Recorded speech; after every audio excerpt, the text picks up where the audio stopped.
네, 여러분 안녕하세요. 오늘은 부처님 오신 날입니다. 네, 본래 석가탄신일로 불리었는데요. 2018년 부처님 오신 날로 공식 명칭을 변경하였습니다.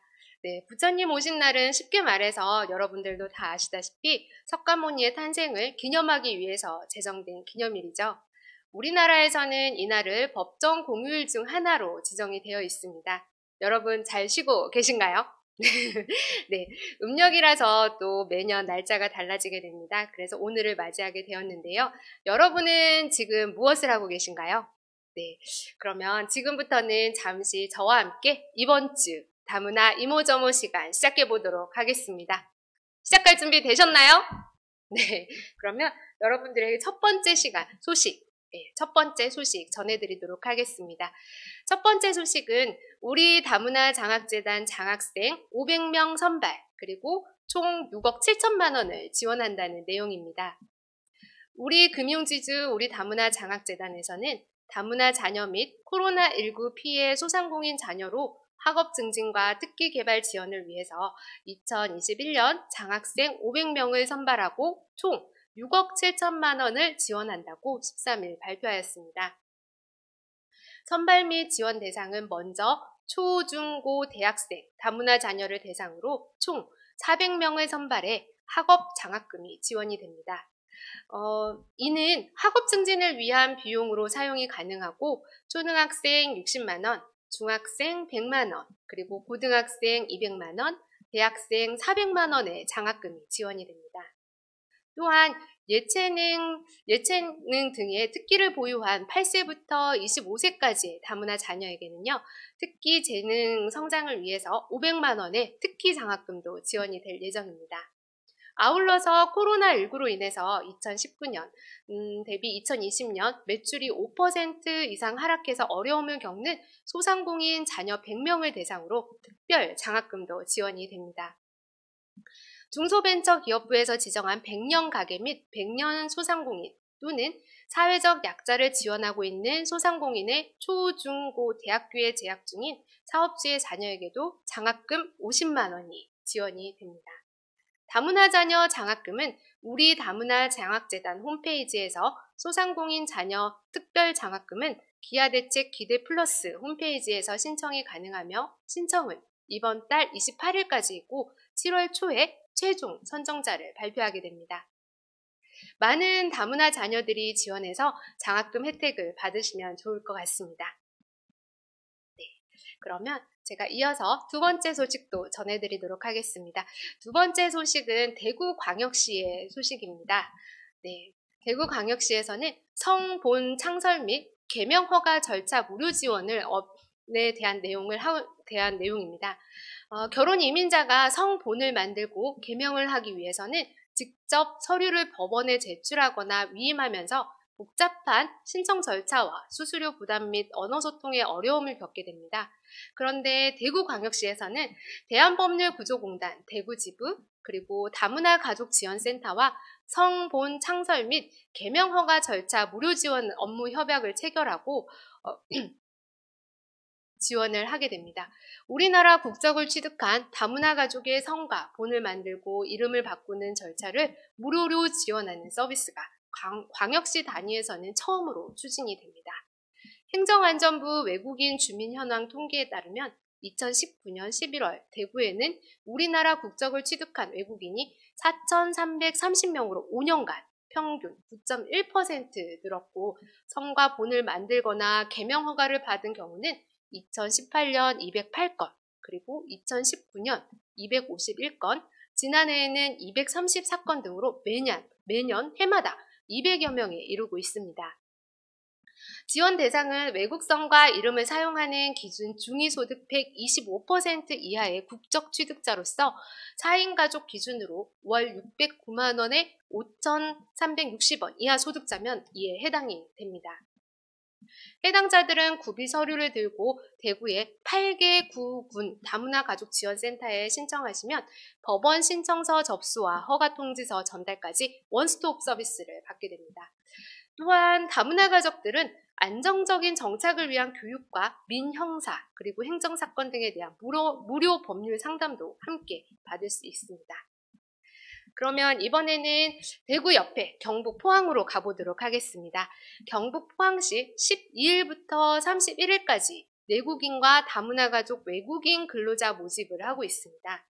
네, 계절 근로자란 농촌, 어촌의 일손 문제를 해결하기 위해서 외국인 근로자가 단기간 3에서 5개월 지정된 농가와 어가에서 일할 수 있도록 허용하는 제도입니다.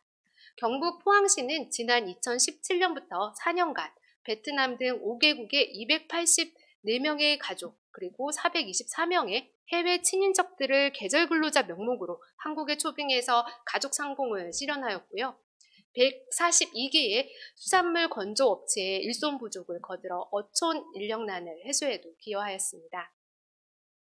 이에 시는 금년에도 5월 12일부터 31일까지 과메기, 오징어 건조철 일손을 도울 내국인과 다문화 가족, 외국인 계절 근로자를 모집한다고 합니다. 금년 모집되는 외국인 계절 근로자는 계절 근로자를 위해서 해외에서 추정하기 위해서는 송출국에 중앙정부의 귀국 보증서를 의무적으로 제출해야 하지만 이번 올해에 한해서는 결혼 이민자의 친척을 초청하면 귀국 보증서 제출 의무가 면제되고 다문화 가족의 외국인 계절 근로자 입국의 길이 열려 있습니다. 네, 외국인 계절 근로자 도입 대상은 사업 신청일 기준 혼인 상태를 유지하고 있거나 사별로 가정을 유지하고 있는 다문화 가족의 만 30세 이상 55세 이하의 사촌 이내의 본국 가족과 그 배우자로 다문화 가족당 8명 이내로 신청이 가능합니다. 단 무단 이탈자 발생에 대해서 다문화 가족 또는 이혼 가정의 경우에는 신청이 불가하다는 것도 꼭 기억해 두시면 좋을 것 같습니다. 네, 신청 접수는 코로나19 예방을 위해서 방문 접수는 지양하고 있고요. 우편과 이메일 접수로 신청 접수를 받고 있습니다. 네, 자세한 사항은 포항시 홈페이지를 참고하시면 좋을 것 같습니다. 그리고 외국인 근로자의 근로기간은 비자의 종류에 따라서 2021년 10월부터 입국해서 자가격리를 거친 후 3개월에서 최장 5개월까지 근로를 할 수 있습니다. 보수는 최저임금 월 182만 2,480원으로 지급이 되고 숙식비는 업체에서 전액 부담하게 됩니다. 네, 이런 제도도 여러분들이 많이 활용을 하시면 저희 이제 한국에도 많이 도움이 될 것 같습니다. 그러면 이어서 서울로 와보도록 하겠습니다. 서울시에 잘못 표기된 외국어 관광 안내 표지판을 일제히 점검한다는 내용입니다. 네, 관광 안내 표지판은 원어민이 아니면 알 수 없는 잘못된 표기들이 가끔씩 보이는데요. 네, 서울시는 외국어 표기 기준에 맞지 않는 표기, 오타, 오기, 그리고 외국어 표기 미기재와 누락 등 외국인 관광객의 불편을 해소하고 품격 있는 관광 안내 서비스를 제공하기 위해서 매년 잘못 표기된 외국어 관광 안내 표지판 점검을 정기적으로 실시하고 있습니다. 특히 금년에는 포스트 코로나 이후 외국인 관광객의 서울 방문을 준비하기 위해서 잘못 표기된 외국어 관광 안내 표지판 일제 점검에 나섭니다. 또한 올해는 외국인 현장 점검단과 함께 한국 거주 외국인과 일반 시민들을 대상으로 오류 표지판 신고제도 함께 운영을 합니다. 16일 서울시에 따르면요. 오류 표지판 신고제는 서울시민, 서울거주 외국인, 그리고 관광객 누구나 참여할 수 있으며 점검 지역은 서울시의 전역으로 발표하였습니다. 참여 희망자는 서울시 관광 안내 표지판에서 오류를 발견한 경우 네이버 폼에 접속해서 표지판 사진과 위치 정보 등의 내용을 작성한 후에 제출해 주시면 됩니다. 네, 신고 기간은 17일부터 내달 15일로 오류 표지판의 다수에 의해 신고될 경우 최초 신고자를 대상으로 선정하고요. 최종적으로는 표기 오류로 판정된 경우 신고자에 대해서 한 건당 1만 원, 그리고 총 100만 원의 서울사랑 상품권도 함께 제공이 됩니다. 네, 올바른 외국어 표기 인지의 여부는 서울시 외국어 표기 사전 사이트에서 확인할 수 있으며 보다 자세한 사항은 인터레스팅 코리아 페이스북 페이지나 전화로 문의하시면 됩니다. 그리고 외국인 현장 점검단을 통해서 서울 관광 명소 10개 지역도 집중 점검하게 되는데요. 영어권의 10명, 중화권의 10명, 1호권의 10명 등 총 30명이 서울 관광 명소 10곳 중 배정된 2곳에 대해 점검에 나서게 됩니다. 점검에 동참하고자 하는 분들은 이번 달 17일부터 23일까지 서울시 홈페이지를 통해서 신청하시면 되고요. 6월 1일부터 15일까지 활동하게 됩니다. 현장 점검단에 참가하시는 분들은 점검 완료 보고서를 제출하면 서울사랑 상품권을 활동비로 지급받을 수 있게 됩니다. 네, 그러면 서울 왔으니까 이제 다음으로는 수원으로 가보도록 하겠습니다. 5번째 소식인데요. 경기도 수원시 외국인 주민 생활 안내서 수원에 산다 제작에 대한 내용입니다. 경기도 수원시는 외국인 주민 생활 안내서 수원에 산다를 총 4,000부 제작 발표한다고 발표하였습니다. 네, 수원에 산다는 한국이 낯선 다문화 가족과 외국인 주민이 수원에 안정적으로 정착할 수 있도록 수원시 생활정보 등을 정리한 안내서로 시청 민원실 그리고 구동 민원실 그리고 수원 출입국 외국인청 및 외국인 주민 관련 기관에 배포되었습니다. 각 기관을 방문하는 다문화 가족과 외국인 주민에게도 책자를 함께 배부할 예정입니다. 안내책자 수원에 산다는 외국인 주민이 수원시 생활정보 법률 등을 쉽게 이해할 수 있도록 한국어, 영어, 중국어, 베트남어 이렇게 4개 국어로 제작이 되었고 수원시 소개, 그리고 외국인 다문화 가족 지원 안내, 수원시 생활 안내 등 3장으로 구성이 되어 있습니다. 네, 자세한 사항은 수원시 홈페이지 분야별 정보 그리고 복지, 다문화 생활 가이드에서 수원시 외국인 주민생활 안내 책자 수원에 산다 전자책에서도 열람이 가능합니다. 여러분들이 활용하시면 수원에 대해서 많은 정보들을 얻으실 수 있을 것 같습니다. 네, 그러면은 또 저희 전주로 한번 가볼까요? 네, 이번에는 전주시의 소식입니다. 전주시 1박 2일간 전주 여행 외국인 6명을 모집한다는 내용인데요. 전주시는 오는 24일까지 1박 2일간 전주를 여행하면서 현지인처럼 전주 시민처럼 생활해 볼 수 있는 외국인 6명을 모집합니다. 여행의 주제는요. 전주 현지인 체험입니다. 명소 위주의 관광 대신에 현지인이 실제로 주말을 보내는 듯한 편안하게 전주를 느끼도록 하는 게 핵심인데요. 첫째 날에는 한옥마을과 갱리단길, 동구사 등을 거닐면서 자전거를 타고 전주 천변을 돌아보게 되고 저녁에는 정통 수제 맥주집에서 전주 현지인들의 분위기를 느껴보게 됩니다. 그리고 이튿날에는 브런치로 시작해서 동네 카페에서 시간을 보내고요. 오후에는 숲속 도서관에 가서 책을 읽으면서 힐링하는 일정으로 진행될 예정이라고 합니다.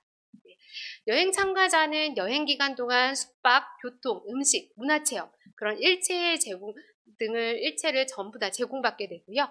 여행 기간 동안 자신의 일상을 담은 영상을 제작해서 전주 관광 SNS에 업로드하시면 됩니다. 이런 일정이면 저라면 꼭 참가해보고 싶은데요. 저는 신청 대상이 되질 않고요.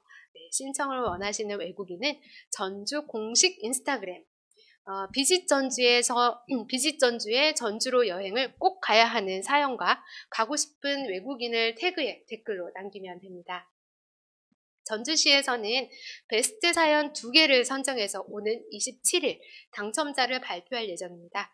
선정된 외국인 2팀은 오는 29일과 30일 1박 2일간 전주 여행을 하게 됩니다. 정말 기대되는 여행인데요. 제가 꼭 가고 싶지만 저는 해당이 안 돼서 무척 아쉽습니다. 네, 그러면 조금 올라와서 이번에는 아산시로 가보도록 하겠습니다. 네, 아산시에서는요. 외국인 민원인을 위해서 외국인 차량 등록 가이드맵 한눈에 차량 등록을 제작 배부한다고 합니다. 아산시는 차량 등록을 위해서 찾는 외국인 민원인을 위해서 외국인 차량 등록 가이드맵 한눈에 차량 등록을 제작 배부하고 있습니다. 시에 따르면 꾸준히 늘어나는 외국인 차량 등록 업무에 원활한 처리를 통해서 생활 편의를 제공을 위해서 한국어를 기준으로 영어, 일본어, 중국어, 베트남어, 러시아어 등 5개 국어로 된 외국인 차량 등록 가이드맵을 발간하고 배부하고 있습니다. 한국에서 운전하게 되는 초보 다문화인들에게는 아주 유용할 것으로 생각됩니다. 그리고 이번에는 저희 다문화 종합복지센터의 소식도 전해드리도록 하겠습니다. 저희 다문화 종합복지센터에서 MOU를 맺고 있는 경희사이버대학 대학원 2021학년도 후기 신편입생 모집에 관한 내용입니다. 모집하는 학과는 호텔관광대학원과 문화창조대학원이며 원서 접수는 1차 모집이 2021년 5월 10일부터 다음 달 6월 14일 월요일까지입니다.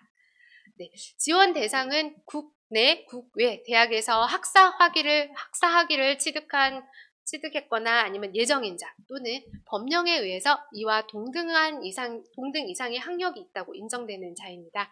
구체적인 내용은 경희사이버대학 홈페이지를 확인해 주시기 바랍니다. 저희 다문화종합복지센터 홈페이지에도 올라와 있으니까 저희 다문화종합복지센터 홈페이지도 방문해 주시기 바랍니다. 그리고 코로나19에 따른 각국의 해외 입국자에 대한 조치 현황이 많이 각 나라마다 다른데요. 그 소식 잠깐 전해드리도록 하겠습니다. 그리스는 코로나 바이러스 확산을 막으려고 외국인 관광객 입국을 제한하는 등 오랜 기간 동안 봉쇄 조치를 유지하였습니다. 최근 그리스는 15일부터 외국인 관광객을 다시 받기 시작하였다고 발표하였는데요. 그리스 정부는 이날부터 신종 코로나 바이러스 백신을 맞았거나 코로나 검사에서 음성이 나온 외국인 관광객들의 입국을 허용했습니다. 또한 백신을 맞거나 검사에서 음성이 나온 사람들에게는 지역 내 이동도 허용을 하게 되었습니다. 이에 따라서 그리스 정부는 지난주 박물관도 다시 열었습니다. 이처럼 각국의 코로나에 따른 해외 입국자에 대한 조치 현황이 다 다른데요. 5월 14일 외교부의 재외국민안전과에서는 국민들의 편의를 위해서 코로나에 따른 해외 입국자에 대한 각 국가별 조치 현황을 발표하였습니다.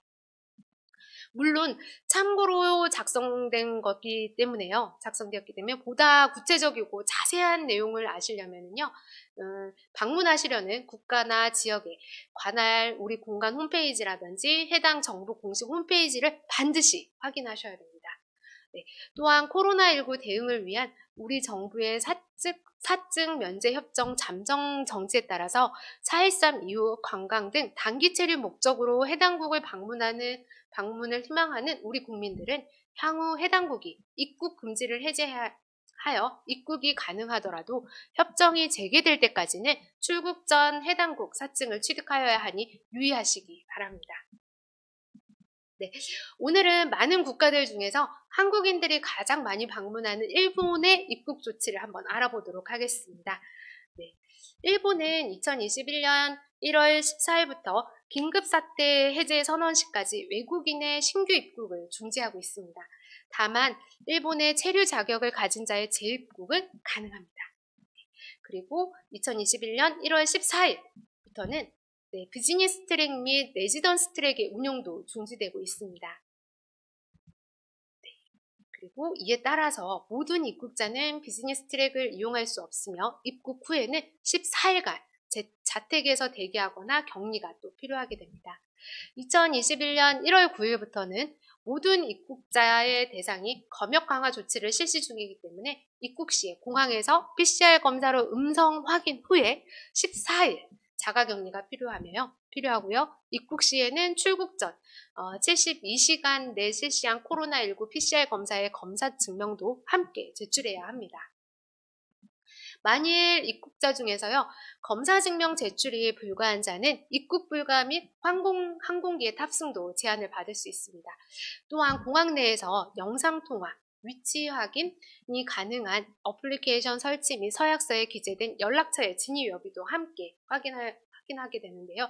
1월 13일부로는 외국인의 신규 입국 중지 조치에 따라서 사증 발급도 일시 중지되어 있습니다. 정말 하루빨리 코로나19가 종식되어서 우리가 자유롭게 앞서 말씀드렸던 그리스도 가고 좀 전에 말씀드렸던 일본도 자유롭게 드나들 수 있으면 좋을 것 같습니다. 오늘 9가지 소식을 전해드렸는데요. 전해드리는 소식은 이상으로 마치도록 하겠습니다. 지금 날씨가 어떠신가요? 봄을 건너뛰고 여름이 시작된 듯한 날씨가 이렇게 느껴지고 있는데요. 이렇게 환절기에는 모두가 건강에 조심하셔야 될 것 같습니다. 환절기는 차고 건조한 날씨에 큰 일교차로 적정 체온을 유지하기가 어렵고 많이 피로해지고 또 면역력이 떨어져서 각종 바이러스성 질환에 걸리기 쉽기 때문인데요. 네, 제가 여러분들에게 큰돈 들이지 않고 이렇게 면역력을 증가시킬 수 있는, 키울 수 있는 방법을 4가지만 잠깐 소개해 드리도록 하겠습니다. 네, 첫 번째는 규칙적인 운동과 충분한 휴식입니다.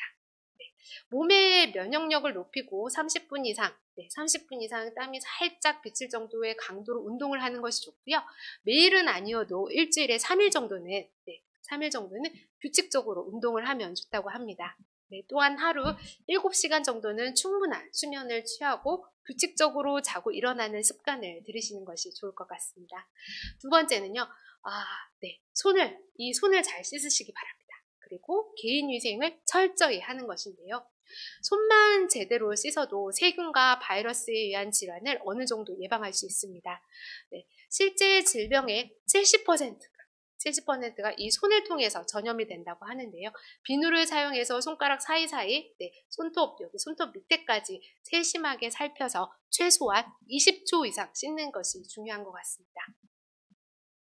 그리고 세 번째는요, 적정한 체온 유지와 적절한 실내 온도와 습도를 유지하는 것입니다. 저희 일교차가 10도 이상 벌어지면요, 면역력이 급격하게 떨어진다고 하는데요. 환절기 질환에 걸리기 쉽죠. 특히 급격한 기온 변화에 적응하려는 신체가 스트레스를 받아서 자율신경계의 불균형으로 체온 조절이 어려워지면 몸의 대사 속도가 떨어지고 결국은 면역력도 저하되기 때문입니다. 이에 적정 체온을 유지하는 것이 무엇보다도 중요합니다. 꼭 잊지 마시기 바랍니다. 네 번째는요. 저도 여기 따뜻한 물이 준비가 되어 있는데요. 따뜻한 물을 자주 마시면 좋습니다. 하루에 1.5에서 2리터 정도의 충분한 수분 섭취를 통해서요. 점막이 건조해지지 않도록 유지하는 것이 많은 도움이 될 것 같은데요. 여러분들도 항상 따뜻한 물 자주 마셔주시기 바랍니다. 이렇게 4가지 소식, 4가지 면역력을 증강시키는 방법을 알려드렸는데요. 시청자 여러분, 아무쪼록 건강에 조심하시고 다음 주에는 더 풍성한 소식으로 여러분들을 만나 뵙도록 하겠습니다. 여러분, 구독, 좋아요, 알람 설정 잊지 마시고 꼭꼭꼭 눌러주시기 바랍니다. 그러면 여러분 다음 주에 만나 뵙도록 하겠습니다. 여러분 감사합니다.